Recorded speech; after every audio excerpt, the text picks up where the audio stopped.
Yeah, honestly, it's worth getting a guarantor every single time, even if you get a group of students who I think are the best type of tenants because they tend to stay for 12 to 24 months. And if you get an already made group, they're all liable for the single payment to you. So if one person doesn't pay, it's up to the rest of the group to sort that out with that person. But if you get a guarantor from each of their parents, that tends to help the rest of the group put the pressure on the person who's not paying. So it's actually more for the benefit of the tenants in those circumstances. But when you're renting individual flats, single AST properties, commercial, it's always advisable to get a guarantor or a PG if it's a company let. And I find that gives you so much weight just to be able to get your costs back. And remember, that's all we're asking for. We're not trying to earn any more money out of it. We're trying to just get what we're entitled to, the costs back. On a commercial property the couple, they're completely insane. And I didn't really want to rent them the property, but it was being let from the previous tenant who wanted to come out early of their tenancy, and they'd found this group, this couple, and I really liked the person, so I wanted to help her out.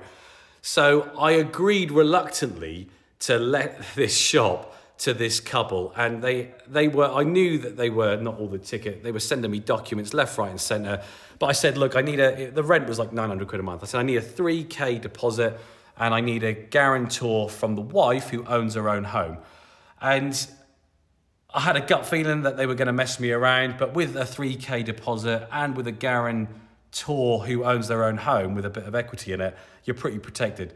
And 7 months later, months and months after stories, the husband's ill, someone's stolen money, the son ran away, and all the excuse after excuse. You know what it's like. When people don't want to pay, they'll throw every excuse every month at you.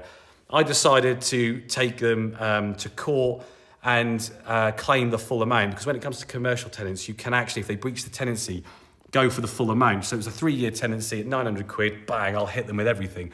And then I make them an offer to settle early, to leave the property, to pay me their arrears and some of my costs. And this is how insane these people are. They said, no, what we're going to do is we're going to hand the keys to the next door neighbour, who is one of my tenants as well, and we're just going to vacate the shop. And you're just going to have to accept that we won't pay you any more rent, and it is what it is. Now, the deposit had already been swallowed up by the majority of the arrears.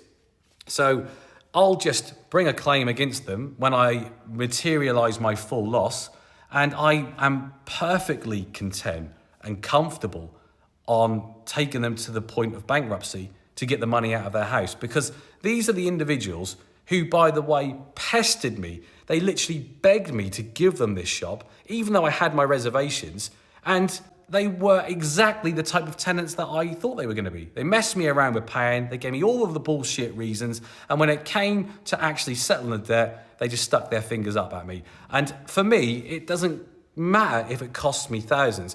I need to make an example of them, so it's a story to tell anyone else who's looking to rip me off.